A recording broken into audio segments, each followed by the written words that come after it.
Hello everybody, my name is Dr. Kuang.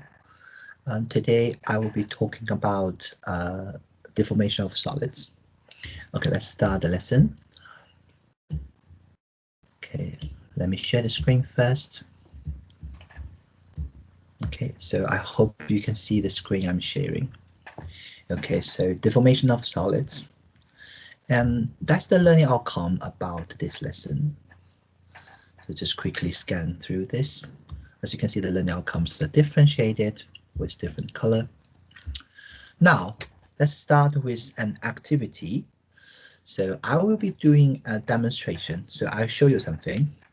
And then after the demonstration, I want you to describe the demonstration. Okay, so I will come back to this this page later.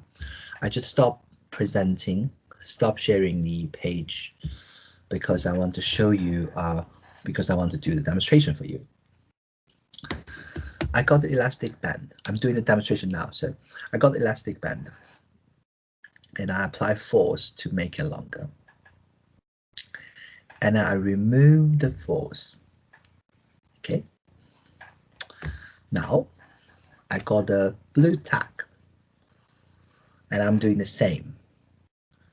I just stretch it, apply force to make it longer, and I remove the force. So that's the blue tack, and that's the elastic band. Okay, so that's the end of the demonstration. Okay, let me share the screen again.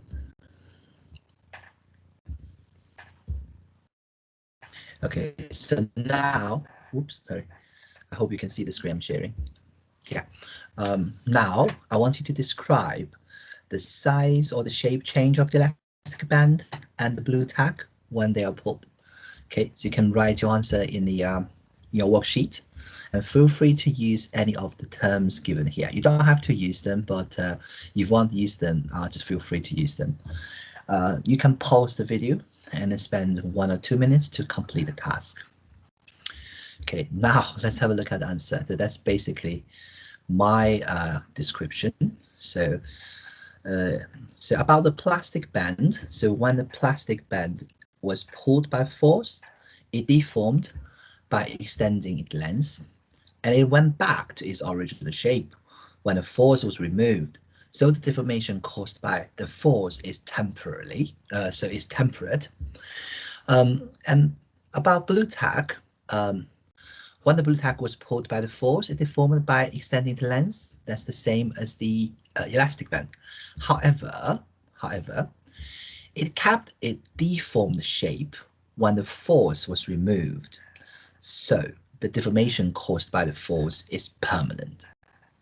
Okay, I think it's very easy to tell the difference between these two different types of deformation. Now I just give you the definition. So if the deformation, after removing the force, the deformation just disappeared, I mean the shape of the object that goes back to the original shape, then the deformation is called elastic deformation, just as the case when using the elastic band. And another type of deformation is called plastic one, and just the one I demonstrated using the blue tack, because after removing the force, the deformation is not disappearing, so the deformation is permanent. Okay, so that's the difference between elastic deformation and plastic deformation. I think it's pretty easy to understand. Let's do some further discussion. Now I want you to look at the diagram. You can see a spring hanging on the ceiling, and then if you add a load here, of course, because of the gravity, so the load gonna pull that spring longer. So the weight of the load pull the spring longer. Now I've got a question. Do you think the deformation of the spring elastic or plastic, and why? Okay, give you a few seconds to think about it. Okay, you may pause the video to discuss this question. Okay, now I just give you the answer. So it actually depends whether the load is within or beyond the elastic limit. Here I just highlight that keyword. So that's a new concept. So what does elastic limit mean? Okay, let's just make it bigger. So the elastic limit is the maximum force that can be applied to a wire spring such that the wire spring returns to its original length when a force is removed. Okay, I think it's quite easy to understand. So for example, if the load is not that heavy, then it just slightly stretch that spring, and after removing that load, the spring gonna go back to its original size, and then the deformation of the spring would be elastic one. However, if the weight of the load is too heavy, if it's go beyond that elastic limit, then that spring gonna be overstretched. After removing the load, it won't go back to the original length. That means that deformation would become plastic. Okay, so, and at that point, that maximum weight of the load is the elastic limit. Okay, let's have a look at more example. Yeah, so the same is this, the spring stretched by the weight.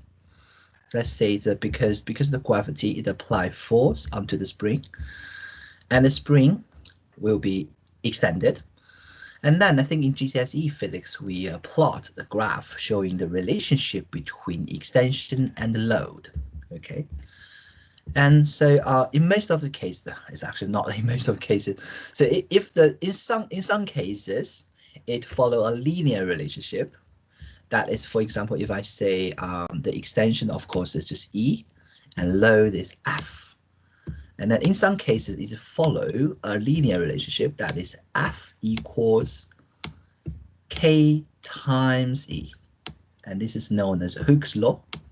Yeah, I hope you still remember. And that equation just tells us that relationship between F and E is linear. F is proportional to E, just as shown here. Yeah, of course, before the P point. So you can see a P point here. So when the load is smaller than P, it perfectly follows that relationship. Okay. However, when the load go beyond that point, you can see the straight line become a little bit curved. That means it doesn't perfectly follow that relationship. So that P point is called proportional limit. So that means within P, the load of extension follows Hooke's law. That is that linear relationship. Okay, I think this is GCSE stuff. Now, so we just discussed about E point. There's another point, E here.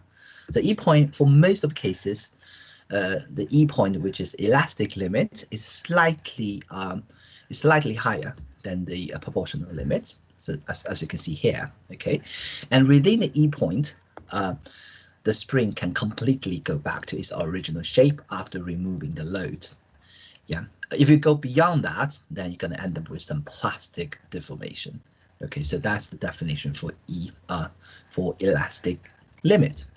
Okay, brilliant. I think that's all about this topic. Now, let's move on to something new. I want to talk about energy. Okay. Energy. As you can see, I'm going to bombard you with quite a lot of new concepts. But before going through this slide, I want to show you something. I want to explain something. I want to have a little discussion about energy. Okay, let's have a look at this one. I got a spring. Just take the example of the spring again. We got load here that stretch the spring and end up with a certain extension E here. And GCSE physics, we already learned that the work, let me change the color, let's use red color. The work equals force times displacement. Okay, in this case, force, of course, is just the load, and D is the extension. Okay, and D is the extension. Okay, and then so we know the work is related to energy change. Here, can you think of any energy that has been changed? Pretty obviously, we can see the height of the load is decreasing. That means the gravitational potential energy is decreasing. Okay, And because of the conservation of energy, there must be a certain energy. I don't know what that is. That energy gonna increase. There's gonna be an energy transferring from potential gravitational energy to a certain another form of energy. And that form of energy in this case is called elastic potential energy, because the energy has been stored in that spring is called elastic potential energy or string energy. Now let's just go back to my PowerPoint here. Okay, so now let's just go through this concept. So when the object has its shape changed by force acting on it, the object is said to be strained. Okay, I will go back to this maybe next lesson when we are talking about Young's modulus. Yeah, but so just try to understand what strain means. The work has to be done by the forces to cause the strain. The energy is stored in the body. So in the case we talk about, the body is a spring. So in the body as a potential energy, and when it's strained, and this potential energy has got name, that is elastic potential energy or string energy. Okay, now let's talk a little bit more about it. Load extension graph. Okay, so this graph is called a load extension graph. It's showing the relationship between load and the extension. This graph is pretty useful because we can quantitatively figure out the string energy. So I just give you the conclusion, and I will explain later. So the string energy is given by the area under the graph. So we can see in this case, the graph is here. And the area under the graph, in this case, of course, is a triangle. And the area is the string energy. Because the triangle, so it's base times the height divided by 2. So it's half F times E. Okay, that's just the conclusion. I will explain it later. And if we know the spring constant K, the string energy can also be calculated using this equation. So the string energy equals half K E squared. Okay, try to remember these two equations. And now let's just explain why. Okay, and let's have a look at this example. We got a little item like a box, it looks like a box. The box put on the surface, and I apply a force. Of course, because of the force, it will move a distance of d. And then, so the GCSE physics already said work equals F times d. Okay, and in this case, let's just say that F is constant. If F the force is constant, then we can plot a graph like this. Look, so when we apply F, and then so the distance starts, so the box start to move, and it would, after a certain time, it would make a displacement of d. So that's d. Okay. Of course, because the force is constant value, so that's why it's a straight line here, and that's F. And we can see, we know the work is F times d, and F times d, look, is just the area under that graph. So that's the work. Okay. Because it's a rectangle shape, the length and width timed together, we get the work. We get the area. So the area under the graph is showing the work. Okay. Now let's look at the case of the spring. If I have a spring here, and we got, because of the load, so it's been extended. Okay, and then we can plot the F, that in this case is the load, and the and the extension. The extension is just the displacement d here. Let's change the color to red. Okay, and then so the graph should be like this. That's based on Hooke's law. Because we know F in Hooke's law, F equals K times E. That's why. So it's a linear. It's a line here. Okay, when F is 0. And E is 0, so that's the 0 point. And then we can look at the area down here. Of course, the area here is the work. And then to calculate it, we just figure out the area of that rectangular shape. And then so that's how we get this equation. So W, the string energy, equals half E times F. Okay, and also we know this, that's the Hooke's law, and put put it down here. And these two equations, we just rearrange it, and then we'll be able to figure out that equation. Just a little bit of math. I think it's pretty easy to figure out that. So the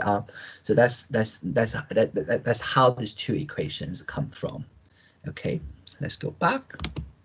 Brilliant. So I explained these two equations. Now try to remember these two equations, and we'll look at the question. Okay, now I got a question for you guys to try. Let's just read for you.